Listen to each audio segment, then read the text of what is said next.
हाँ भाई, क्या हाल है। मेरा नाम है अलीज़र और आप देख रहे हैं मेरा जरनामा। I welcome you all to the one and only business based podcast of Pakistan, powered by Adventark. तो आज की वीडियो में जिस टॉपिक को हम डिस्कस करने वाले हैं उसका नाम है behavioural economics and sunk cost fallacy. यानी कि कभी कभी ऐसा होता है कि हम किसी सिचुएशन में, किसी प्रोजेक्ट में, किसी एम्प्लॉय के साथ इतने फंस जाते हैं कि उसको निकालने के बजाय इस फैलेसी में पड़ जाते हैं कि मैं इसको ठीक करूंगा, मैं इसको टर्न अराउंड करूंगा।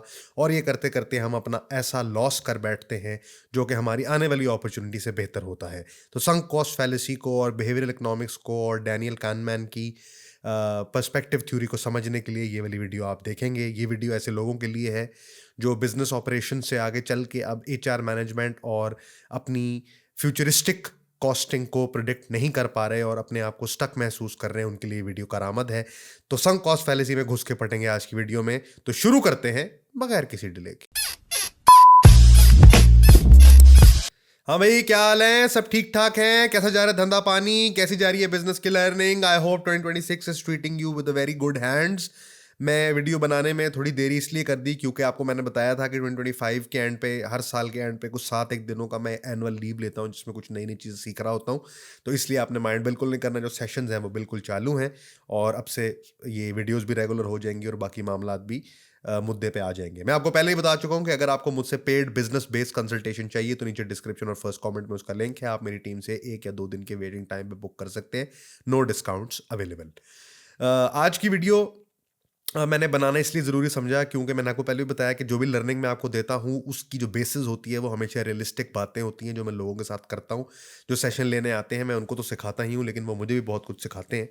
तो आज की वीडियो बनाने का मकसद ये है कि मैं अक्सर फाउंडर्स को देखता हूँ कि वो बड़े अच्छे पोटेंशियल रख रहे होते हैं, या ऐसी कंपनीज के सीईओज को देखता हूँ जो समझते हैं बहुत सारी बातों को, लेकिन इसके बावजूद वो अपने आप को स्टक महसूस कर रहे होते हैं। स्टक किस चीज़ में महसूस कर रहे होते हैं? इस चीज़ में कि ये बंदा था, हमने इसको 2 साल ट्रेन किया, अब इसको छोड़ के नहीं जाने देना, अब हम इसको ठीक करेंगे, इसकी हैबिट्स को चेंज करेंगे। या ये प्रोजेक्ट था, इसको 1 महीना और चलाएंगे, 2 महीने और चलाएंगे, और ऐसे करते करते कई साल बहुत सारी कॉस्ट और बहुत सारी एनर्जी वेस्ट हो जाती है। तो ये थीसिस क्या है, इस पे हार्वर्ड बिजनेस रिव्यू क्या कहता है, कानमैन इकोनॉमिक्स क्या कहती है, और सारे मामला क्या है वो आज डिस्कस करेंगे। कोर थीसिस आज की वीडियो का ये है कि जब आप अपने किसी एम्प्लॉय को, किसी प्रोजेक्ट को, किसी एवेन्यू को जो कि सक्सेसफुल नहीं है, अपने सीने के साथ बांध के चल रहे होते हैं, तो you are not actually holding on to them, you are actually facing from escalation of commitment. उसको छोड़े जाने का लॉस आपके दिमाग में इतना हैवी बुक हो रहा होता है कि आप उसको छोड़ के जो एनर्जी अल्टरनेटिवली कहीं और इन्वेस्ट होगी उसके प्रॉफिट को गेज नहीं कर पा रहे होते। और इसी को बिहेवियरल इकोनॉमिक्स और पर्सपेक्टिव मॉडल में आज मैं आपको एक्सप्लेन करूंगा। एक स्टडी है हार्वर्ड बिजनेस रिव्यू की भी और वॉर्टन की भी, और वो स्टडी है जुआरियों की। और वो जुआरियों की स्टडी ये है कि जब जुआरी किसी भी बाजी पे दाव लगाते हैं तो आने वाला $1000 जो ग्रेटिफिकेशन क्रिएट करता है, अगर उसको क्वांटिफाई कर लिया जाए तो वो आने वाली ग्रेटिफिकेशन अगर 1x है, तो जो $1000 लॉस होने की ग्रेटिफिकेशन है वो 2x होती है। यानी कि अगर सिमिलर पॉजिटिव साइड पे और सिमिलर नेगेटिव साइड पे एनालाइज किया जाए कि कितनी खुशी या कितनी गमी क्रिएट होती है, तो उसी अमाउंट का पॉजिटिव साइड पे अगर 1x क्रिएट होता है तो डबल लॉस आपके दिमाग को इमोशनल ट्रॉमा फेस करना पड़ता है अगर $1000 वही चला जाए। ये गैम्बलर्स फैलेसी है और इसकी वजह से हम लोग अक्सर देखते हैं कि बहुत सारे लोग अपने बहुत बड़े प्रोजेक्ट जो हैं उनको स्क्रैप नहीं कर पा रहे होते। लेकिन हमने जो एल्गोरिदम इस्तेमाल करना है वो ईगो एल्गोरिदम इस्तेमाल नहीं करना। हमने एक इफेक्टिव सीईओ बनना है, एक इमोशनल सीईओ नहीं बनना। और इसीलिए ये ज़रूरी है कि जब हम वीपीएन लगा के वीडियो देख रहे हों तो हम अपने दिमाग से सोचें, अपने ब्लड सर्कुलेशन को फॉलो ना करें, क्योंकि अगर ब्लड सर्कुलेशन को फॉलो किया तो हम ज़रूर सब्सक्रिप्शन खरीद कर ही आएंगे। तो रियलिस्टिकली स्पीकिंग हमने एक इमोशनल सीईओ नहीं बनना, बल्कि हमने ईगो को रिप्लेस करना है अपने एक एल्गोरिदम से, अपनी प्राइवेट प्रैक्टिस से, ताकि आप बाद में हैंड प्रैक्टिस ना कर सकें। हमने वो प्रैक्टिस से इसलिए करना है क्योंकि जो बायोलॉजिकल वेपन हमारी बॉडी में ट्रेन हुआ है, जो हमें डोपामीन का सिस्टम लगाया गया है, वो हमें नेचुरली एक तरफ घसीट रहा है और हमने प्रैक्टिस से उसकी मसल मेमोरी डेवलप करके उसको रिप्लेस करना है। तो हमने एल्गोरिदम को रिप्लेस करना है, अपनी ईगो को रिप्लेस करना है इनटू अ सिस्टम। और उसके लिए एक सीईओ इमोशनल डिसीजन मेकिंग नहीं करता बल्कि फैक्ट बेस्ड डिसीजन मेकिंग करता है। तो आज की वीडियो में इसी बात को प्रॉपर तरीके से अनफोल्ड करेंगे। जो कोर थीसिस है ना, अगर मैं समझाने के लिए बात करूं तो वो ये है कि जब एक इंसान एक गलती करता है तो वो गलती तो करता है, लेकिन उसके बाद इस बात को फेस करना कि मैंने ये गलती कर दी है, ये ट्रॉमा एक्सेप्ट करने के लिए दिमाग तैयार नहीं होता। इसलिए लीडर्स अपने एक रिकोर्स एक्शन पे चले जाते हैं, अपने आप को ही ये बात साबित करने के लिए कि हमने जो डिसीजन लिया था वो ओरिजिनल था, वो एक नंबर था, वो फाइनल था, और इस वजह से अपना इफेक्टिव टाइम मजीद स्पेंड कर देते हैं जो कि वो किसी और काम या एवेन्यू में लगता तो ज्यादा फ्रूटफुल रिजल्ट ला सकता था। लेकिन देन अगेन गैम्बलर्स डिलेमा होने की वजह से जाने वाला $1000 ज्यादा तकलीफ दे रहा होता है और उस ट्रॉमा से अपना दिमाग जो है वो डील करना नहीं चाहता, तो वो आने वाले की ग्रेटिफिकेशन के बजाय जाने वाले की ग्रेटिफिकेशन को रोकने का काम शुरू कर देता है, विच मीन्स कि आप उस बकेट में होल रिपेयर करने की कोशिश कर रहे हैं जिसका पैदा ही नहीं है। तो ये प्रॉब्लम सीईओज को आ रही होती है। इसको मजीद कैसे अनफोल्ड करना है वो आगे चल के देखते हैं। डैनियल कैनमैन एक आदमी है जिसको नॉमिनेट भी किया था इकोनॉमिक्स के एक प्राइज के लिए, आई थिंक नोबेल था या कोई और प्राइज था। उसने एक फिलॉसफी समझाई, ये जो मैंने आपको गैम्बलर्स देना समझाया, और उसके बाद उसने ये बात नोटिस करवाई कि हमारा दिमाग जो बाय डिफ़ॉल्ट है, हमारा दिमाग रिवॉर्ड और लॉस को इक्वली इवैल्यूएट नहीं कर रहा होता। लॉस की वेटेज ज़्यादा होती है चाहे वो सिमिलर अमाउंट का हो, और आने वाले प्रॉफिट की अमाउंट जो है वो उसकी ग्रेटिफिकेशन उतनी नहीं होती। तो उसने इस बात को इस तरह से ग्रेड किया कि ये जो हम अपने लॉस जो हम कर बैठते हैं, गलतियां, उसको जस्टिफाई करने की कोशिश कर रहे होते हैं, वो हमारा दिमाग एक्चुअली इंटरेस्ट पे कर रहा होता है, टैक्स पे कर रहा होता है, क्योंकि वो उस कॉस्ट को रियलाइज नहीं करना चाहता। और हार्वर्ड ने भी जब सीईओज का एनालिसिस किया, तो क्योंकि लीडर्स जो हैं उन्होंने अपने हाथ से चीज़ें बनाई होती हैं, वो बड़े ईगोइस्टिक किस्म के लोग होते हैं, तो वो अपनी गलत डिसीजन मेकिंग को जस्टिफाई करने के लिए मजीद इन्वेस्टमेंट करते हैं। वो ये नहीं देखते कि ये एक वुड है जो कि ऐश में टर्न हो चुकी है, जो कि राख में कन्वर्ट हो चुकी है और अब इससे दोबारा वुड नहीं बन सकती, but to consider yourself in a situation where you can create wood from ash is exact the problem that Harvard Business Review has evaluated and told that this is the wrong that we do. मिसाल के तौर पे practically speaking, आप एक बंदा लेके आते हैं मार्केट से और वो बंदा नल्ला बेरोजगार छपड़ी छमिया चनाल था और आपने उसको जॉब दे दी, और अब जॉब देने के बाद 6 महीने आपने उसको ट्रेन किया और 6 महीने ट्रेन होने के बाद उसने ये फैसला किया कि मैं ये काम नहीं करना चाहता और वो और जगह पे अप्लाई कर रहा है, उसने आपको बता दिया कि मैं जा रहा हूँ। अब आपका जो दिमाग है, जो आपकी ईगो है, वो एज अ सीईओ आपको कन्विंस करेगी कि भाई साहब ये बंदा तुमने ट्रेन किया था, इसको रिटेन करो। तो आप एक ईगो सेंट्रिसिज्म वाले ट्रिप पे चले जाएंगे जहां पे आप उसके पैसे बढ़ाने को भी तैयार होंगे, उसको फ्लेक्सिबल टाइमिंग देने के लिए भी तैयार होंगे। इस वक्त आप क्या कर रहे हैं? आपके ख्याल से आप अक्लमंदाना डिसीजन मेकिंग कर रहे हैं।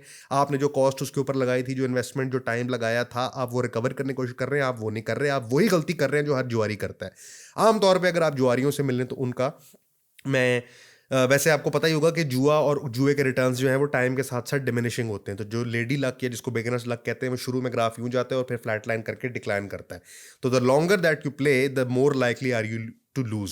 सो गैम्बलर्स क्या कर रहे होते हैं कि जब वो कोई भी जुआ नया किस्म का शुरू करते हैं, रोलेट की बात कर लें या ब्लैक जैक की बात कर लें, जब करते हैं तो शुरू में वो जीतते हैं और उनको टेबल भी इस तरह डिजाइन होती है कि शुरू में उनको जितवाती है। उसके बाद उनके पैसे लगने शुरू हो जाते हैं, वो दोस्तों से उधार भी मंगा लेते हैं, वो ये भी कर लेते हैं, वो अपनी घड़ी भी रखवा देते हैं, चिप्स लेते रहते हैं, खेलते रहते हैं, रोलेट खेलें या ब्लैक जैक खेलें। मुझे पता नहीं है इतना कसीनो का, थोड़ा बहुत ही मेरा एक्सपीरियंस है, बहुत ज़्यादा नहीं है।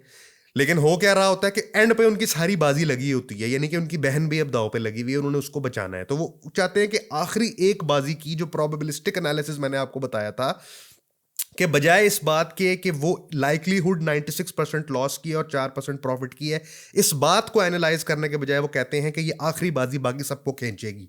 जब एक बाजी के ऊपर सबका लोड आता है तो वो बाजी बड़ी से बड़ी होती जाती है। यही सीईओ भी ये गलती कर रहा होता है कि ये 3 महीने में इसको दूंगा, एक क्वार्टर दूंगा, एक काम करूंगा और ये एम्प्लॉय जो है मैं इसको पुल बैक कर लूंगा, क्योंकि एट दी स्टेक हमारी ईगो होती है, और जब हम ईगो की बेस पर डिसीजन लेते हैं तो गलती करते हैं। सिमिलरली दूसरी एग्जांपल में अगर मैं आपको बताऊं, तो अगर आपने एक प्रोजेक्ट लॉक किया था और उस प्रोजेक्ट में आपने उसके केपीआईज रखे थे, लेकिन आपके सर्टेन टाइमलाइन के अंदर वो केपीआईज अचीव नहीं हुए, तो फिर आप क्या करने जाएंगे? क्योंकि हम ईगोइस्टिक हैं और क्योंकि हम ये अपने दिमाग को नहीं बता सकते कि हमने जो ओरिजिनल डिसीजन मेकिंग की थी उसमें कोई गलती थी, और इस बात को एक्सेप्ट करना हमारे लिए तकलीफ दे है, क्योंकि हमारे पास स्टेक होल्डर्स हैं, हमारे पास बोर्ड मेंबर्स हैं, हमारे पास हमारी टीम है। हम अपने डिसीजन को जस्टिफाई करने के लिए उसमें और चीज़ें फूंकने लगते हैं। हम कहते हैं गाड़ी बेच दो, प्रोजेक्ट में पैसे लगा दो, प्रॉपर्टी बेच दो, प्रोजेक्ट में पैसे लगा दो। प्रोजेक्ट करते करते हम गैम्बलर्स डिलेमा का पार्ट बन जाते हैं, और इसको कानमान ने, हार्वर्ड ने कहा है कि ये लीडर्स की सबसे बड़ी मिस्टेक है और ये हमने नहीं करनी, क्योंकि ओवर टाइम जिस चीज में आप इन्वेस्ट करके मजीद खींचने की कोशिश कर रहे हैं, आप ये नहीं देख रहे कि अगर वही टाइम यहां से डिसोसिएट होके किसी और चीज में लगाया जाए तो प्रोबेबली ज्यादा प्रॉफिट लेके आ सकता है, क्योंकि लॉस बुक करने की ग्रेटिफिकेशन डबल है की जो सैडनेस है वो डबल है, और प्रॉफिट बुक करने की ग्रेटिफिकेशन उसकी आधी है।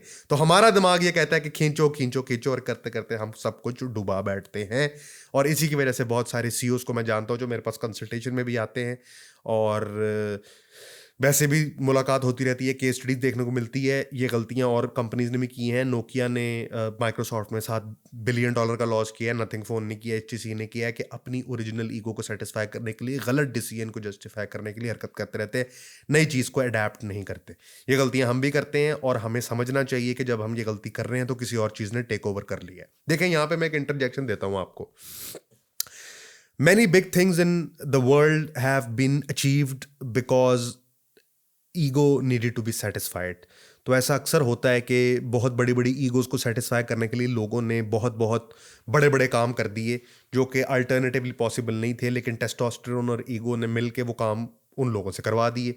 मैंने भी ज़िंदगी में ऐसे बहुत सारे काम किए होंगे, या किए हैं, बताऊंगा नहीं, किए हैं मैंने, जो कि शायद नॉर्मल ह्यूमन साइकोलॉजी में अगर कोई एवेलुएट करे तो कहेगा यार तुम तो दुनिया के बेवकूफ़ तरीन इंसान हो। मैं स्ट्रैटेजिक बिजनेस मैनेजमेंट के सबसे बड़े इंसान को जानता हूँ, एक काम करने से पहले उसने मेरा मशवरा किया और उसने कहा कि लाइक्लीहुड ऑफ सक्सेस नहीं है तो ये काम ना करना, लेकिन ईगो और टेस्टोस्टेरोन की बूस्ट के अंदर मैंने वो काम कर दिया, और बाद में उस शख्स ने मुझे दाद भी दी। ऐसा नहीं है कि ऐसे काम बड़े नहीं होते, लेकिन मैं जब भी किसी को कंसल्ट करता हूँ मैं कहता हूँ कि हमने प्रोबेबिलिस्टिक एनालिसिस करना है कि लाइक्लीहुड ऑफ सक्सेस हमारी कहाँ पे ज़्यादा लाइकली है। The ability of us to perceive के यहाँ पे to the best of our knowledge हम किस तरह से एक्ट करेंगे तो किस तरह से रिजल्ट आएगा ज़्यादा मैटर करता है एज कंपेयर टू कि ये बस हमारी हंच है। अगर आपने ज़िंदगी में हंच की बेसिस पे डिसीजन मेकिंग करनी है, अगर आपने ज़िंदगी में गट फील की बेसिस पे करनी है, तो फिर आपको बिजनेसमैन नहीं होना चाहिए, फिर आपको पुलिसमैन होना चाहिए, या आपको पॉन्ड मैन होना चाहिए। क्योंकि जहां पे आपकी गट फील चलेगी, क्योंकि मुझे लग रहा था, क्योंकि ऐसा हो रहा था, ये मेटाफिजिकल बातें हैं और इनका रियलिटी से कोई ताल्लुक नहीं है। मैं ये नहीं कह रहा कि अल्टरनेटिव वर्ल्ड का रियलिटी से ताल्लुक हो नहीं सकता, होने को हो भी सकता है, लेकिन हमने डिसीजन मेकर जब बनना है तो डेटा ड्रिवन डिसीजन लेने हैं to the best of our knowledge, ताकि हम अपने फेलियर को बाद में डॉक्यूमेंट कर सके। मेरा दिल चाह रहा था, मैं कर रहा था, मुझे लगा, मुझे ऐसा लगा, गट अंदर से फीलिंग आ रही थी, मैंने इस्तिखारा किया, ये सारी बातें एक तरफ हैं, लेकिन बहरहाल डिसीजन मेकिंग जो है वो डॉक्यूमेंटेड होनी चाहिए, क्योंकि हम दो ही आउटकम्स के ऊपर बिलीव करते हैं, या तो सक्सेस होती है, डाटा रिसीव होता है। तो दोनों में से एक बात रखने के लिए हमें उसको वेल डॉक्यूमेंटेड रखना पड़ेगा। इसलिए फाइनल डिसीजन यही है कि हम अपनी ईगो को टेक ओवर करने नहीं दे सकते as long as we are CEOs. हम अकेले इंडिविजुअल लोग हैं, नल्ले बेरोजगार छपड़ियाँ छनाल हैं, और हमारे ऊपर वो एक मैं मिसाल सुन रहा था, वो बंदा कह रहा था कि तुम जो हो ना, तुम्हारे पास अगर तुम फॉर एग्जांपल एक बंदा है और उसकी एक सुसाइड विश है, तो ज़रूरी नहीं है कि वो एक फोर्ड मस्टैंग में बैठ के पहाड़ से नीचे छलांग मारे। भाई तुमने खुद तो मरना ही था तो छलांग मार देते, फोर्ड मस्टैंग क्यों साथ लेके जा रहे हो, दुनिया को एक गाड़ी छोड़ दो। तो सिमिलरली आपने अपनी कंपनी को डुबाना है, ये कोई शर्त तो नहीं है, अगर आपने डूबना है तो जाके पर्सनली डूब लें, लेकिन आपने जब कंपनी के बारे में डिसीजन मेकिंग करनी है तो वो ईगो सेंट्रिसिज्म दूर होनी चाहिए। विच इज़ वाई जब भी आप डिसीजन मेकिंग करेंगे वो गैम्बलर्स डिलेमा से दूर होगी, और आप गलती को ठीक करने जाने के बजाय गलती से अपने आप को डिसएसोसिएट कर रहे होंगे। सवाल आ गया आपका, सवाल आ गया कि अली भाई दोबारा आए, फिलोसॉफिकल बातें की, सारी निटी ग्रिटीज बताई, गंदी गंदी मिसालें दी, और खुद हंसे भी नहीं बीच में, और एडिटिंग भी नहीं की। मसला तो बता देते हैं, सोल्यूशन भी तो बताया करें। तो भाई ये उन्हीं लोगों के लिए है जो जरनामे को 20वें मिनट से ऊपर सुनते हैं, क्योंकि सोल्यूशन तो वहाँ पे एग्जिस्ट करता है, और फिर जब उस मसले से एसोसिएट करते हैं तो कंसल्टेशन लेके आते हैं और डिस्कस भी करते हैं अपने मसले मसाइल। हमने एक डिसीजन लिया था, हमने एक प्रोजेक्ट लॉक किया था, हमें लगता था 90 दिन में फलां पॉइंट पे पहुंच जाएगा, लेकिन वो नहीं पहुंचा। अब इसको 2-3 महीने के लिए कंटिन्यू करना है, एक्स करना है, वाई करना है, कि क्या करना है, बंदा रखना है कि बंदा निकालना है। 3 पॉइंटर सोल्यूशन मैकेनिज्म आपको देने लगा हूं। क्या? 3 पॉइंटर सोल्यूशन मैकेनिज्म आपको देने लगा हूं। नंबर 1, इस सिलसिले में आपको रिएक्टिव होने के बजाय प्रोएक्टिव होना पड़ेगा। रिएक्टिव और प्रोएक्टिव में फर्क ये है कि रिएक्टिव इंसान वो होता है जो काम लग जाने के बाद, कहते हैं ना मुझे काम लग गया, काम लग जाने के बाद सोचता है कि अब क्या करना है। और दूसरा इंसान वो होता है जो प्रीएम्प्टिव होता है, जो कहता है कि अगर मुझे ये काम लगा तो मैं ये करूंगा, ये काम लगा तो ये करूंगा, ये काम लगा तो ये करा। जैसे मैं पहले बता चुका हूं कि आपने ए से लेके जी तक प्लानिंग करनी है, plan A, plan B, plan C, plan D, और फिर प्लान डबल डी। वो वैसे सिर्फ सिडनी स्विनी या अलेक्जेंडर डेरियो के पास है। तो आपके पास 27 प्लान होने चाहिए। तो आपने प्रीएम्प्टिव प्लानिंग करनी है। Get preemptive on this, get on its ass before it happens, which means कि प्रैक्टिकली स्पीकिंग आपने पेपर पे एक चीज लिखनी है, आपने अपना किल क्राइटेरिया लिखना है, विच मीन्स कि आपने क्वांटिफाई करना है अपनी प्रॉब्लम को कि भाई साहब अगर मैंने ये काम 6 महीने के लिए किया तो तीसरे महीने में मेरा फलाना माइलस्टोन होना चाहिए और छठे महीने में मेरा फलाना माइलस्टोन होना चाहिए, और अगर ये नहीं होगा तो इस पॉइंट के ऊपर जाके मैं इसके ऊपर कांटा लगा दूंगा। आपने काम करने से पहले, मैं हमेशा लोगों को कहता हूं कि कोई भी प्लान चलने के लिए वो पहले प्लान पेपर पे वर्क करना चाहिए, उसका ब्रेक इवन एनालिसिस वर्क करना चाहिए, गट फील को छोड़ो।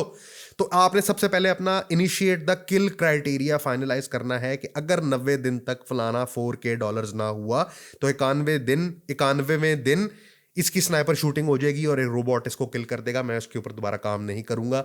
ये इनिशिएट द किल क्राइटेरिया आपने पहले दिन बनाना है। दूसरा, आपने फर्म रह के सेल्फ स्क्रूटिनाइजिंग मैकेनिज्म बनाना है। मसला सोलो फाउंडर्स और एंटरप्रेन्योर्स के साथ ये होता है कि ये साले खुद ही डिसीजन मेकर होते हैं और खुद ही क्राइटेरिया मेकर होते हैं। तो जब 90वें दिन आता है, 90th डे आता है, तो ये कहते हैं यार एक महीना और सही, और इस चक्कर में वो एक महीना करते करते करते कई साल गुजर जाते हैं, पैसे भी ज़ाया होते हैं, एनर्जी भी ज़ाया होती है, और ऐश को वुड बनाने के लिए बिला वजह कोशिश जारी होती है क्योंकि हम लॉस को बुक नहीं कर पा रहे होते। इसलिए आपने फर्म रह के सेल्फ स्क्रूटिनाइजिंग मैकेनिज्म बनाना है कि आपको स्लिप होने से बचाने के लिए आपका अकाउंटेंट, आपका को फाउंडर, आपकी बीवी, आपकी गर्लफ्रेंड, आपका बिजनेस पार्टनर, आपका इन्वेस्टर मौजूद होना चाहिए, या आप खुद मौजूद होने चाहिए, या आपका कोई प्रॉम्प्ट होना चाहिए, कोई जेमिनाई आपको ये बता रहा हो कि तुमने इस डिसीजन पे फर्म रहना है, और स्लिप होने के खिलाफ एक सेल्फ स्क्रूटिनाइजिंग का मैकेनिज्म होना जरूरी है। पहला मैंने आपको बताया कि आपने इनिशिएट द किल क्राइटेरिया करना है, कि क्राइटेरिया पहले पेपर पे हार्ड कोडेड होना चाहिए with the disposal of margin. जो ब्रीदिंग रूम रखना है वो पहले रखें। नंबर 2 पे आपके पास फर्म स्क्रूटिनाइजिंग मैकेनिज्म होना चाहिए स्लिप होने से लेकर। और number 3 and the most important is that आपके अंदर करेज होनी चाहिए टू किल द हॉर्स। अगर आप इस बात को रियलाइज कर लें कि अब आपके काफिले में एक घोड़ा ऐसा है जो आपके काफिले की स्पीड स्लो कर रहा है, और उसकी वजह से आपकी स्पीड स्लो होने की वजह से दुश्मन आप पे हमला करके बाकी सब घोड़े मार देगा, तो आपके अंदर ये करेज होनी चाहिए कि आप उस हॉर्स को मार सके, चाहे वो कितना ही वफादार क्यों ना हो, या उसको वहां पे आजाद छोड़ दें। देखें, गलती करना तो एक गलती है ही, उसके बाद उस गलती को ठीक करने के लिए जाना उससे बड़ी गलती है। तो आपने इस बात को समझने की कोशिश करनी है कि जब आप एक सीईओ हैं, आप एक इमोशनल ट्रॉमेटाइज्ड इमोशनल बीइंग नहीं है, आप टेस्टोस्टेरोन ड्रिवन या ब्लड शुगर ड्रिवन या प्रोटीन ड्रिवन इंसान नहीं है। आप संक कॉस्ट की फैलेसी को, एक कॉस्ट है वो डूब चुकी है, उसको रिकवर करने के लिए कूदी नहीं मारनी समुद्र के अंदर, उसके अंदर कोई एंकर नहीं फेंकना, आगे चलना है और ये सोचना है कि मैंने अगली चीज कैसे बनानी है। समुद्र में अगर कोई चीज गिर गई है तो वो डूब चुकी है। जैसे बड़ी बड़ी कंपनीज R&D कॉस्ट को डूबी हुई कॉस्ट कंसिडर करती हैं, क्योंकि वो इसको इस बात से टाई नहीं करती कि ये हमारे साथ मसला क्या है। हम सोचते हैं ये नहीं होगा तो हम क्या करेंगे, ये नहीं होगा तो जिस तरह ये था वो तुम और भी चीज बना लोगे, राइट। सो उसके लिए अपने टाइम को वैल्यू दो, अपनी उस दिमागी मेंटल स्टेट को वैल्यू दो। जिस एंटरप्रेन्योरियल दिमाग से ये एक दफा आया था दोबारा भी आ सकता है, लेकिन अगर इसके पीछे रोते रहोगे, और ये आप देखते होंगे लोग लड़कियों के पीछे रोते हैं, लड़कियां लड़कों के पीछे रोती हैं, मेरी चीज़ गुम गई, मेरे पैसे गुम गए, मेरी चोरी हो गई, मेरी डकैती हो गई, और इस दुख में अपनी सारी ज़िंदगी गुजार देते हैं। और ऐसे भी लोग हैं जो कहते हैं ठीक है हुआ, कोई बात नहीं, हमारे पास टाइम बचा, हमारे पास हाथ पांव सलामत है, हम इसको दोबारा बना लेंगे, और फिर वो उससे ज़्यादा बड़ी चीज़ बनाते हैं। सो आपके ऊपर क्राइसिस आना है, ये आपके कंट्रोल में नहीं है। उस क्राइसिस में आप कैसा एक्ट करते हैं ये आपके कंट्रोल में है। तो मैंने आपको बताया कि संक कॉस्ट फैलेसी और बिहेवियरल इकोनॉमिक्स का मसला ये है कि हम जुआरियों की तरह सोचते हैं। हमारा दिमाग हमें $1000 के लॉस से बचाने के लिए, क्योंकि उसका 2x हमने दुख लेना है, हमें $1000 का प्रॉफिट नहीं करने देता, विच मीन्स हम रिस्क टेकिंग नहीं करते। उसके साथ मसला ये है कि हम जब लकड़ी से राख बन चुकी होती है तो उसमें से दोबारा लकड़ी बनाने की कोशिश करते हैं without realising what's gone is gone. और इस सारे मसले को डील करने के लिए जो क्राइटेरिया आपको मैंने बताया, आपने प्रोजेक्ट रखा है, आपने एम्प्लॉय रखा है, आपने कोई एवेन्यू खोला है, आपने एक प्रोडक्ट बनाई है, नहीं चल रही, आप उसके अंदर पहले दिन उसका किल क्राइटेरिया डिफाइन करेंगे, दूसरे दिन सेल्फ स्क्रूटिनाइजिंग मैकेनिज्म बनाएंगे कि आपको इन चेक रखने वाली कोई चीज़ होनी चाहिए, और तीसरी चीज़ आप करेंगे किल द हॉर्स, ताकि जो डिसीजन मेकिंग है, जो बात आप सोच के बैठे हैं कि आई कैन फिक्स दिस, को आप छोड़ के I can not fix this, let's bring something new की एवेन्यू के ऊपर जा सकें। तो ये थी जी आज की वीडियो, जिसमें मैं आपको बड़ा ही बेसिक और कॉमन किस्म का मसला समझा रहा था कि अपॉर्चुनिटी कॉस्ट क्या होती है, संक कॉस्ट फैलेसी क्या होती है, और बिहेवियरल इकोनॉमिक्स को इस्तेमाल करते हुए आपने अपने अपने दिमाग को चीट करते हुए ईगो को एल्गोरिथम से रिप्लेस करके क्विक डिसीजन मेकिंग किस तरह करनी है। It's an iteration of fail fast which I have told you earlier. अगर आपको मुझसे बिजनेस बेस्ड कंसल्टेशन चाहिए तो नीचे डिस्क्रिप्शन में उसका लिंक है, आप डिस्क्रिप्शन और फर्स्ट कमेंट में उसका लिंक है, आप मेरी टीम से बुक कर सकते हैं। और ये वीडियोस आपको कैसी लग रही है अपना फीडबैक दे के जरूर बताएं, ताकि हम आने वाली वीडियो को बेहतर कर सकें। नीचे मेरा LinkedIn, Instagram, WhatsApp channel available है, आप ज्वाइन कर सकते हैं if you want to learn something new. This is your boy AG, over and out. Cut.